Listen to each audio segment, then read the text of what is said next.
cannot be hidden from the searching eye of God. He will just stay like this, and the Holy Ghost will want to prove to you that he's an imposter. He's a stranger. How many women have married men who pretended for years only to enter marriage and realize they've made the biggest mistakes of their life? The same case applies to men. They married people that were pretending for years. The moment they entered marriage, then they realized they have made the biggest mistake of their life. A brother called me and said, "Sir, my wife is a witch." I said, "How did you find out?" How did you find out? See, if you miss it in marriage, the only thing that can be done for you is only prayer that your eternal destination maybe. But if it's this earth, you'll be laden with sorrows. Meanwhile, what Satan wants in your life is to orchestrate challenges. And there is nothing good also. This is the flip side of the coin. There is nothing good that will not also come with challenge. Because many people think that if it is God, it will be sweatless. It will be without hitches. The will of God is fought more than even the counsel of Satan. If you are threatening the will of God, Satan will orchestrate all kinds of resistance. This is why I advise every young man, every young woman who is trusting God to be led. If you cannot hear God on other matters, you are not qualified to hear him in marriage. As long as you have not started hearing him about your finances, you cannot hear him about your interactions and relationships. Finally, it's time to marry. Finally, you are now an expert of hearing God. That I know I heard God. And you come back after 2 months. A lot of young people come to me and say, "Sir, haven't prayed for years. Kept myself from the defilement of this world. I wanted to stay as a eunuch, but God said." When I looked at their age, I said, what you need to be doing now is personal development, building capacity. But I discovered a very rude shock in ministry. The worst people to advise are people who are in love. There is nothing you can tell them. The moment they're already in love, the only thing they need from you is confirmation. Just say, "Kai, I sight it in the spirit. Both of you are made for each other." That's the only thing they want to hear from you. There's a way you advise lovers. They pretend like they are with you in that place. You even rebuke one of them and say, "This thing, I blame you for this. This is not the will of God, blah, blah, blah." Then they leave you in the evening and meet together somewhere. Then they say, don't mind that one. Who does he think he is? See his head. I shared with you guys the story. A young lady was crying about heartbreak and betrayal, ran to a pastor. The pastor says, "What? You mean you went through this? That brother is like this?" And then counseled her. "My sister, you don't need to shed one more tear about a person who don't deserve it. Move on and withdraw from that." Do you know what? Later in the evening, the wicked guy came to beg her, speak one or two things, confuse her. She went online and wrote, "No, my love, no monkey can separate us."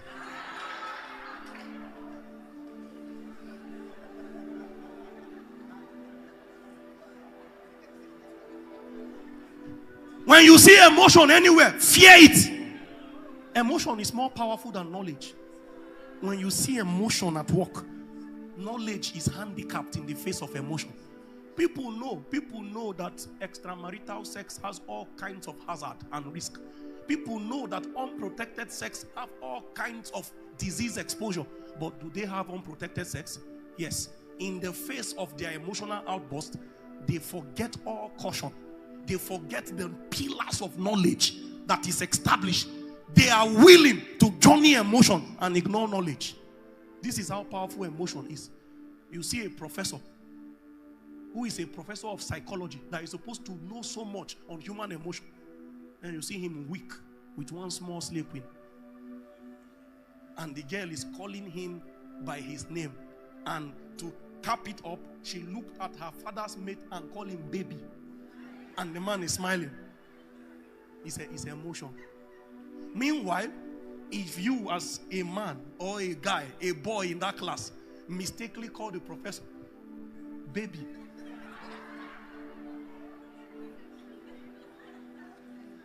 I can guarantee you will not graduate. Your script will miss for 7 years.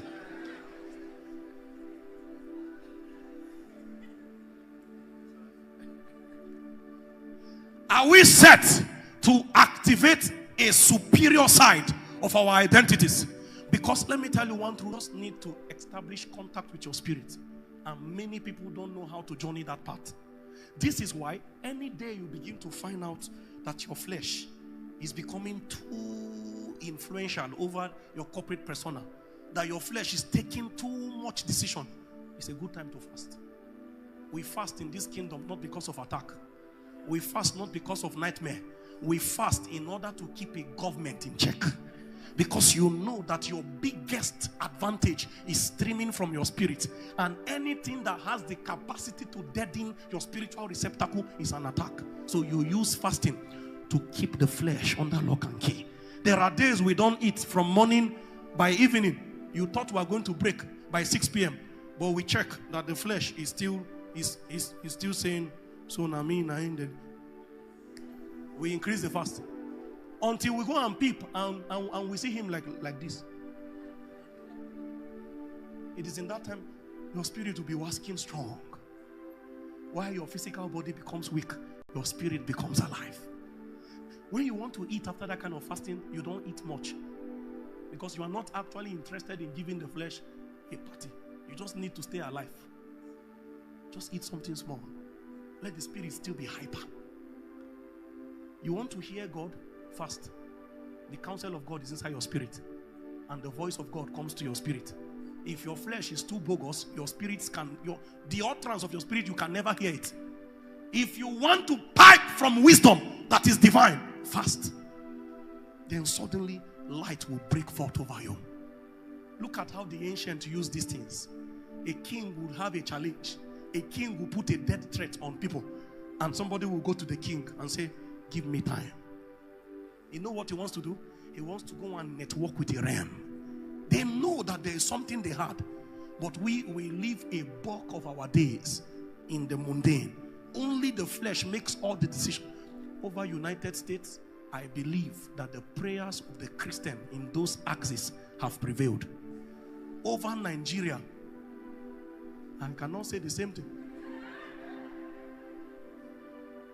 But may burning lights begin to ascend. Ascend. Hi, Jesus. You don't know the odds. You don't know why I'm so excited. You don't know the odds. That the moment you emerge in that family, I'm not talking about wearing suit and you are walking like an emoji. You are still wearing t-shirts and jeans. You are still dressed normal, but your witness has become very light in the spirit.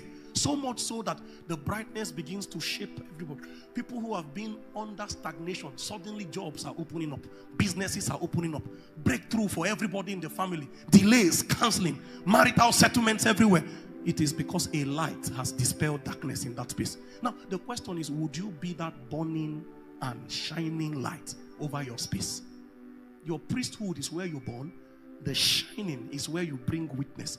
And the glory of God is tied to your shining. He says, let your light, allow your light to shine, so that men will see your good works and glorify your Father who is in heaven. The glory of God is tied to our shining. Would you shine in that school? Would you shine in that marketplace? Would you receive strategic directions from God about the next step for your business? Would you receive strategic directions from God? I was in Makodi yesterday. I was teaching at RCN Embassy for the JCCF National Conference. We had the opportunity to speak with or to hear from one of the elders of the land. He happened to be a politician, right, for several decades now. And he said some things that blew my mind. He said immediately after NYSC, he became a House of Rep member. And he became a House of Rep member because of an instruction he had in the spirit. he just heard, do this, do this, do this. Go and support this man. Then he became a special advisor to a Senate president by an advice he heard in the spirit. He went and met the man and said what he heard inside his encounters. And the man said, if, like Pharaoh, if you can know this thing, then you are the man for the job. Do you know how many people are lobbying from office to office, begging that, please, can you give my name? Your advantage is coming from that realm. If you ignore it, you ignore it to your detriment. Every challenge of man can be solved from there. You can draw something from there. Wealth can be gotten from there. I told you already, it's not different. A herbalist goes there for anything you ask him for. You too, you can go. Go and touch something. There are retreats you do. When you come out, even you know that your mind has shifted. Something new has entered. Your vocabulary changed. Your intellect has been expounded. But we don't have those periodic moments of upgrades. Even technological devices, something as little as a phone, they contend for upgrade. Anytime there's a new version, they don't rest until they put you under pressure to update. You remain the same way you have been all these years. You are not actually downloading any advantage into your vessel.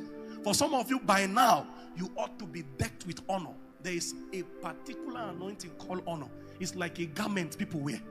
If you appear anywhere, people don't know why. They are always on the edge.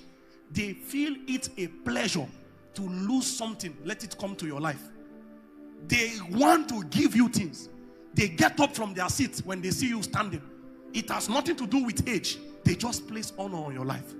They look at you in a crowd and see you stranded, and they leave what they are doing. Come and carry your own case and tidy it. It's called honor. If you are intentional about drawing these things, it's like a video game where you have different advantages you can download into yourself. Carry honor, carry favor, carry power. There is a way you wear favor and go out in the morning. You just know that you can never be stranded. Never. Every door, there is always a last minute miracle. Who was it I was sharing with about? I've been talking about the favor of God on my life. I can never be stranded. I just know it. Somebody must be sent. Sometimes you will not even know how the situation played out, but you will now see in the long run that the whole thing happened just because of you. We were traveling to Abuja the other day, and a car that has been checked, that we use regularly, it now broke down around that strange kidnapper region. Hi. It was I and God's servant, Pastor Emmanuel. The way we dressed, it was obvious that we were not indigenous of that space. And people were passing and looking at us. Many strange men with their phones. All kinds of calls were being made. And we knew that if we stayed there for long, the story you will hear, God forbid, is that it's not something to say, right? Maybe you will just hear my voice crying, like they are flogging me. Then they'll now say, if you don't bring the money by tomorrow. You know, grown men cry. Those guys are brutal. They are not jokers at all. They make sure you are crying first, then I say, Tokunjiko.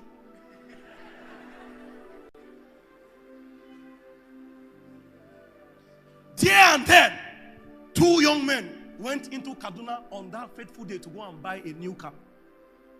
And as they went to buy a car, you see, the reason for going to buy that car that day is because of me. They waited until that night time. When, see, this God, you can never be stranded. I have stood in airport like this.